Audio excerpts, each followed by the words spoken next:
여러분 반갑습니다. 여러분의 멘탈 전도사 천만쌤입니다. 어느새 또 저녁 시간이 다가왔네요. 천만 뉴스 한번 달려보도록 하겠습니다. 주위에 다양한 소식들이 있어요. 보니까 아주 골 때리는 소식도 있고 조심해야 할 그런 소식도 있고 그렇습니다. 한번 잘 살펴보도록 합시다. 한번 참 징글징글합니다. 좋은 소식들이 들려하는데 안 그래서 좀 그래요. 오늘 보니까 금양이라는 기업 보니까 또 관리 종목으로 지정이 돼서 거래 정지가 됐더라고요. 뭐 유증도 철회했고 그러다 보니 투자자 기미들이 상당히 지금 좀 난처할 것 같아요. 기사를 보니까 4,500억 정도 규모의 유상증자를 철회한가 봐요. 철회한 2차전지 업체 금양이 공시 번복을 이유로 불성실 공시법인으로 지정이 됐다. 그게 기사가 나왔습니다. 그리고 오늘 금융감독원 전자공시시스템 보면 한국거래소는 전날 금양을 불성실 공시법인으로 지정한다고 공시를 했고 금양은 지난해 9월 27일에 시설자금 및 채무 상환 자금 조달을 위해서 4,500억 정도 규모의 주주 배정 유상증자를 결의했으나 주주 반발 속에 금융감독원의 정정 신고서 제출 요구 이후로 관련 계획에 진척이 없었다. 진척이 없었다. 그 이후로 이제 금양은 유상증자 장기간 지연으로 당초 목표했던 기대가치 달성이 어렵게 됐다면서 유상증자를 철회했다고 합니다. 그래서는 이를 불성실 공시로 이제 본 것 같아요. 봤고, 그래서는 불성실 공시법인 지정과 함께 벌점 7점, 공시 위반 제재금 7천만 원을 부과를 했네요. 금양은 지난해 10월에도 몽골 광산 개발 사업과 관련해서 공시 의무의 위반으로 벌점 10점을 받았고 당시 금양은 23년 5월에 몽골 광산 개발업체인가 봐요. 몽라의 지분 취득을 위해서 체결한 양해각서랑 관련해서 몽골 광산의 실적 추정치를 부풀렸다. 그런 논란이 있었습니다. 이번에 또 벌점이 추가되면서 금양의 1년간 누계 벌점이 17점으로 늘었대요. 그러면 유가증권 시장의 공시 규정에 따르면 공시 의무 위반 벌점이 15점 이상이 되면 관리 종목으로 지정이 된답니다. 이에 따라서 금양은 코스피 200에서 자동으로 탈락된다. 야, 코스피 200 탈락되면 큰일인데. 관리 종목으로 지정된 이후로도 유사 사례가 재발하면 상장 폐지 실질심사 대상이 될 수도 있다고 합니다. 불상실 공시법인 지정을 앞두고 지난 4일 금양의 주가는 전거래일 대비 21.02% 급락을 합니다. 이날 금양은 사과문을 냈대요. 금양 측은 사과문을 통해서 주주 여러분들과 투자자분들께 심려를 끼쳐서 심려를 끼쳐드린 점에 무거운 마음으로 책임감을 통감하면서 진심으로 사과드린다. 사과문을 냈네요.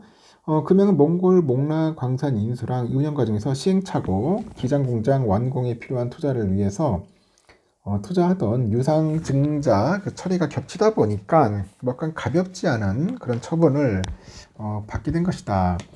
강도 높은 개선 조치로 이른 시간 안에 관리 종목 지정이 해제될 수 있도록 최선을 다하겠다. 이렇게 설명을 합니다. 이어서 몽라광산의 직영 경영을 강화해서 확실한 매출 성과를 이루고 적극적인 투자 유치로 기장 공정을 조속히 완공하면서 영업이익 달성을 위해서 글로벌 신규 수주 계약을 반드시 성사하겠다. 이렇게 밝혔습니다. 이 같은 소식이 전해지자 주주들이 한꺼번에 금양 홈페이지 접속하다 보니 해당 사이트가 트래픽 과부하로 연결이 차단되기도 했다.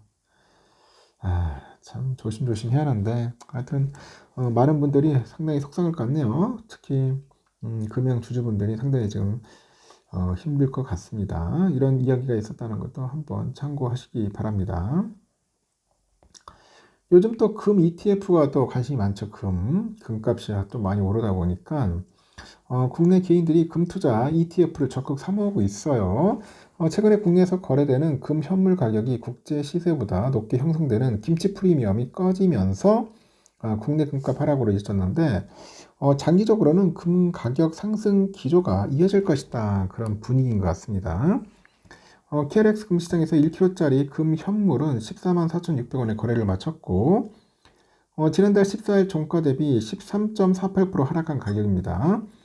국내 금가격은 지난달 14일 장중에 16만 8,500원까지 오르면서 역대 최고치를 경신한 뒤에 지난 2주 동안 거의 매 영업일 하락을 해요.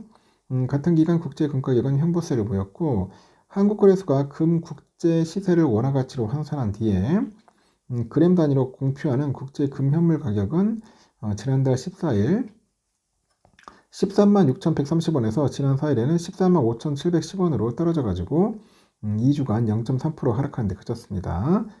이렇게 국내 금 시세랑 국제 금 시세 간의 괴리율, 이른바 김치 프리미엄이 가라앉다 보니 QRX 금시장 내 금값이 국제 금값 대비 낙폭이 컸던 것으로 풀이가 됩니다. 지난달 14일 국내 금 시세랑 국제 금 시세 간의 괴리율은 종가 기준 20.13%에 달해서 역대 최고 기록을 경신했고 국내 금값 급등 우려가 제기되다 보니 QRX 금가격 괴리율은 연일 축소되면서 지난 4일에는 5.1%까지 하락을 합니다. 이렇게 국내 금 가격이 국제 금 시세 수준으로 내려가는 동안에 국내 개인미들은 오히려 금 관련 ETF를 사모은 것으로 나타났네요. 국내 금값이 역대 최고치를 경신한 지난달 14일부터 지난 4일까지 개미들은 금 현물에 투자하는 에이스 KRX 금 현물을 898억 정도 순매수했고 국내 금값이 24.3% 급등했던 직전 한 달 872억 정도를 순매수했던 것보다 많은 금액이라고 합니다. 이렇게 해당 ETF를 포함해서 금 관련 펀드에서 그 자금 유입이 거셌습니다. 금융정보업체에 보니까 지난 4일 기준 최근 한 달 동안 금 관련 펀드에는 총 1,477억 정도 자금이 새로 설정이 됐어요. 이렇게 금 계리율이 사그라들다 보니 단기적으로 국내 금값 낙폭이 컸고 하지만 중장기적으로 금 가격 상승 기조가 이어질 가능성이 크다는 증권가 전망이 이어지네요. 안전자산에 대한 선호와 인플레이션 해지 수요, 중국 가계와 중앙은행의 금 매입 재개 등이 동시다발적으로 나타나 보니 금 가격 상승세가 컸다. 특히 중국의 인민은행이 6개월간 중단했던 외환 보유고 내 금 매입을 지난해 11월부터 재개하다 보니 금 비축에 나선 점에 주목을 해야 한다. 그렇게 언급을 하죠.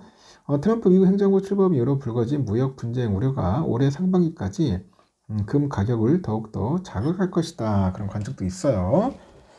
미국의 관세 부과가 현실화될 경우 수입 물가 상승 우려로 인플레이션 해지 수요가 늘어날 거라 합니다. 그리고 무역 분쟁이 격화되는 올해 2, 4분기까지 금 가격 상승 기조가 이어질 가능성이 크다고 합니다. 그래서 올해 금 가격 상단은 온스당 3,100달러 수준으로 상향 조정됐다. 그렇게 보시면 되겠네요. 하여튼 상황이 이렇다는 겁니다. 대체 수단으로는 어느 정도 금도 갖고 있는 것도 전 나쁘지 않다고 봅니다. 그래서 여러분들도 보시고 하여튼 잘 참고하셨으면 좋겠습니다. 하여튼 여러분 수고하셨습니다. 또 다음 시간에 봬요.